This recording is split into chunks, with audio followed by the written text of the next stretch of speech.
Today's wine text is the 2017 Poggiobello Friulano white wine from northern Italy. So guys, if you don't know anything about Poggiobello, they are one of the most classic wine producers in all of Italy, and one of the most important in the styles of wine where normally people are sourcing and buying grapes from all over to make their wines.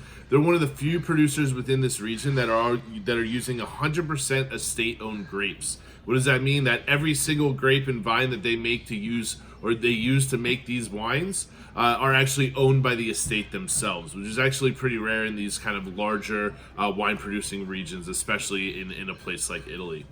So when we think of Friulano, I find it that it's a little bit more on the floral side. You're gonna have a lot of that stone fruit, a lot of those peach notes, things of that nature, but you get a lot more of this kind of yellow fruit, a little bit of this like sweet Meyer lemon, maybe a little dandelion, things of that nature that make it a very floral style white wine.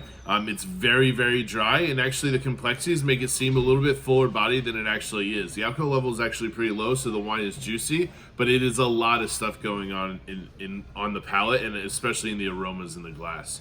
I definitely drink things like this with prosciutto, salted meats, things of that nature. Lighter pork dishes are really good, but overall, when you think of fish, this is the exact kind of wine that I drink with all kinds of fish dishes. Whether you have a heavy sauce on a salmon or a light flaky whitefish, this goes with literally anything in that world.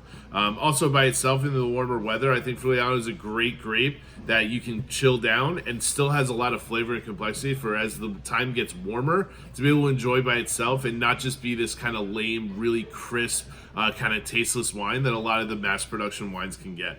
This stuff is really, really tasty, super delicious, and really cool wine from one of the better estate grown producers in all of Italy.